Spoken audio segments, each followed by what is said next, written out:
लड़के पक्ष वालों को उनके मन मुताबिक दहेज न मिलने पर उन्होंने सारी कसर दुल्हन से चुकाई, क्योंकि इसको दुल्हन जो होती है वो अपने साथ ज़्यादा दहेज का सामान ना लेकर आती है, नहीं आती है। तो उसकी माँ जो होती है वो लड़के से खुद कहती है कि दुल्हन को तू इतना परेशान कर कि दुल्हन ऊब कर ये घर छोड़कर चली जाए, क्योंकि वो अपने साथ दहेज नहीं लेके आई, तो ऐसी लड़कियों को हमारे घर में जगह नहीं है। जी हाँ दोस्तों, यह एक सच्ची घटना उत्तर प्रदेश के बाराबंकी जिले की है। मेरा नाम दीपू यादव है। मैं आप सभी को एक नई कहानी के साथ आज प्रस्तुत हूँ। अगर आप सभी चैनल पर नए हैं तो चैनल को सब्सक्राइब जरूर कर लीजिए और लाइक भी कर दीजिए ताकि हमारा हौसला बना रहे। तो ये जो घटना है बाराबंकी के में एक थाना पड़ता है जो कि होता है मसौली। मसौली थाना क्षेत्र के अंतर्गत एक गांव आता है, जिस गांव में एक लड़की होती है राधा। राधा जो है एक बदला हुआ और काल्पनिक नाम है, क्योंकि ये राधा नाम की जो लड़की होती है ये काफ़ी खूबसूरत व देखने में अच्छी होती है। तो ये बड़ी हो जाती है, लगभग इसकी उम्र होती है 22-23 साल हो जाती है, और इसके पिताजी सोचते हैं कि इसकी राधा बड़ी हो गई, इसकी शादी हमें कर देनी चाहिए। तो वो राधा शादी करने के लिए एक लड़के की तलाश में होते हैं। तो उनको एक लड़का मिलता है जो कि लखनऊ का रहने वाला होता है, और लखनऊ के एक सरकारी हॉस्पिटल में संविदा पे काम किया करता था। और उस लड़के का नाम अनुराग है, जो कि बदला हुआ काल्पनिक नाम है।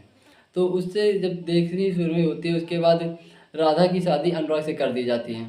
जब राधा की शादी अनुराग से होती है, जब अनुराग राधा के घर बारात लेकर आता है, तो यहाँ पर पता चलता है कि शादी विवाह में बहुत सारे लोग आ जाते हैं और ज़्यादा हो जाती है, क्योंकि राधा के घर वाले जो होते हैं उतने ज़्यादा सक्षम नहीं होते, बहुत ज़्यादा बड़े आदमी नहीं होते। तो जो शादी कार्यक्रम होता है उसमें कुछ कमियाँ हो जाती हैं, कुछ खामियाँ हो जाती हैं। खाना पीना जैसे वगैरह है तो खाना पीना में थोड़ी सी कमियाँ हो जाती हैं, और उनके मन मुताबिक उनको दहेज नहीं दिया जाता है, क्योंकि वो चाहते थे बहुत सारा दहेज मिले, मेरा लड़का संविदा के कर्मी पर है। लेकिन उतना ज़्यादा उन लोगों के पास सामर्थ्य नहीं थी, तो उन्होंने बहुत ज़्यादा दहेज नहीं दिया।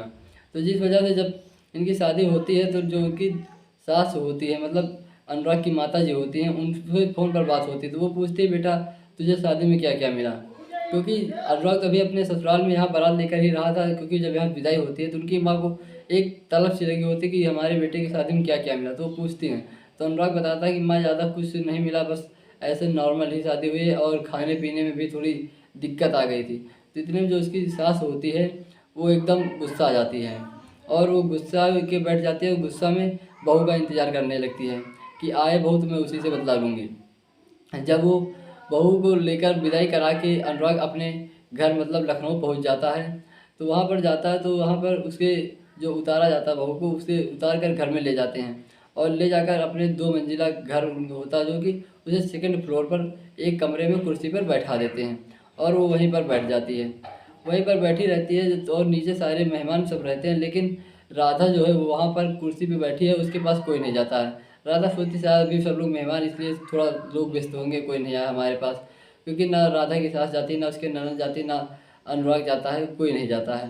तो बैठे बैठे काफ़ी देर हो जाती है, 3-4 बज जाते हैं। राधा सोचती अब तो आना चाहिए कोई ना कोई, क्योंकि जो नई बहू होती है उनके लिए आदमी खाना पानी या थकी रहती हैं, तो उनको आराम करने की व्यवस्था भी की जाती है।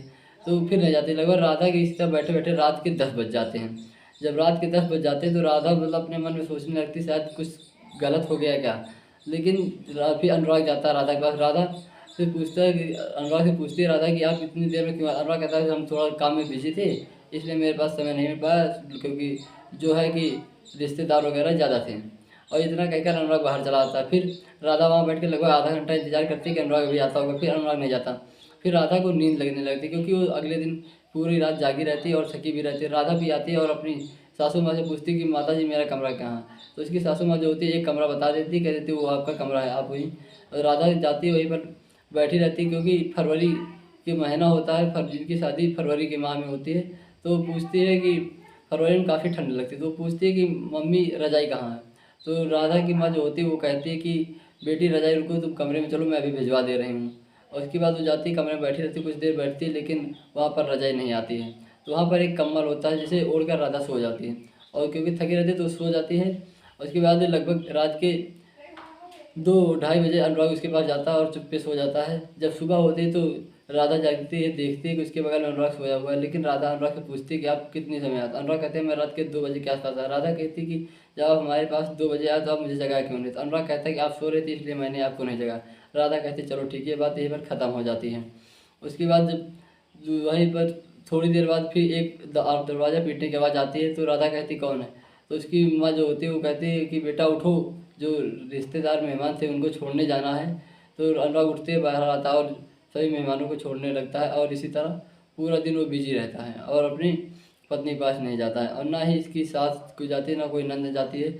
सब लोग एकदम गुस्से में रहते हैं। राधा कहती है ये इस घर का कैसा रीति रिवाज है, मेरी तो कोई कदर ही नहीं, ना ही कोई मुझे देखता है। तो वो सोचती कि शायद कुछ गलत हुआ क्या, लेकिन वो फिर अनुराग जब शाम को उसके पास आता है तो अनुराग से वो पूछती कि कोई गलती हो गई क्या? तो अनुराग कहता नहीं ऐसी कोई बात नहीं, क्योंकि मेहमान ज़्यादा थे इसलिए थोड़ा बिजी था, इसलिए आपके पास आने का समय नहीं मिल पाया। राधा कहती चलो ठीक। लेकिन जब राधा अनुराग बैठे ही रहते हैं तो बातचीत किया करते, तभी उसकी माँ आती है और उसकी माँ दरवाज़ा पीटने लगती है। वो कहती बेटा, तो अनुराग जो होता है दरवाज़ा खोलता, कहती क्या हुआ माँ? तो पूछती कि बेटा खाना खाया? अनुराग कहता हाँ माँ, अभी तो आपके सामने ही खाना खाया हूँ। फिर वो दोनों बैठते लगभग बात करते, आधा घंटा बीत जाते, फिर उसकी माँ आती, फिर दरवाज़ा पीटती है और कहती बेटा पानी तो नहीं पियोगे? तो अनुराग कहता नहीं माता जी, इतनी ठंडी में रात को कौन पानी पिएगा। फिर वो दोनों बैठते हैं, ऐसे बातचीत करते हैं, लेकिन फिर आधा घंटे बाद उसकी माँ आती है और दरवाज़ा पीटने लगती, कहती बेटा रजाई है या नहीं? तो अनुराग भी थोड़ा परेशान हो जाता है, क्योंकि उसकी माँ बार बार उसे डिस्टर्ब कर रही होती है। तो अनुराग कहता हाँ माँ रजाई है। लेकिन फिर दोनों सो जाते हैं, कुछ नहीं होता, आपस में ऐसे बातचीत होती है और बाकी दोनों सो जाते हैं। अगले दिन जब सुबह होती है, फिर उसकी सुबह होने से पहले उसकी माँ आ जाती है और अनुराग से दरवाज़ा पीटने लगती है कि उठो बेटा कुछ काम है। तो अनुराग उठता है और चला जाता है। उसके बाद फिर तीसरा दिन इसी तरह बीत जाता है और फिर शाम होती है, फिर उसकी माँ वही ड्रामा रचने लगती है, फिर आती है दरवाज़ा पीटती है और इसी तरह करने लगती है। लगभग इस तरह 1 हफ्ते बीत जाते हैं और राधा काफ़ी परेशान हो जाती है। वो कहती है पता नहीं घर में क्या क्या हो गया। तो उसका जो पति अनुराग होता है वो भी अपनी माँ से एकदम तंग आ जाता है और परेशान हो जाता था। अनुराग गुस्से के मारे उसी के पड़ोस में एक उसका दोस्त रहा करता था, अपने दोस्त के घर चला जाता है और लगभग 3-4 दिन अपने दोस्त के घर रहता है। लेकिन वहाँ से आने के बाद जो आता है कि राधा उससे संपर्क करना चाहती है, लेकिन संपर्क नहीं होता क्योंकि राधा के पास फ़ोन वगैरह नहीं होता है। तो जब वो अपने दोस्त के घर से आता है तो कपड़े पैक करने लगता है। राधा पूछती है आप कहाँ थे इतने दिन? तो कुछ नहीं कहता, वो कहता है एक दोस्त को थोड़ी प्रॉब्लम हो गई थी, मैं उसी के घर चला गया था।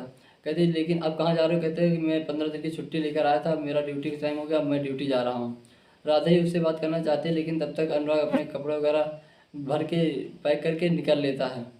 लगभग फिर 1 हफ्ता बीत जाते हैं और 15 दिन जाते, फिर राधा का भाई राधा को लेने जाता उसके ससुराल और उसके ससुराल से अपने घर लेता। जब राधा वहाँ से अपने घर आती तो राधा अपना सारा वाक़या अपनी माता को जी को बताती है।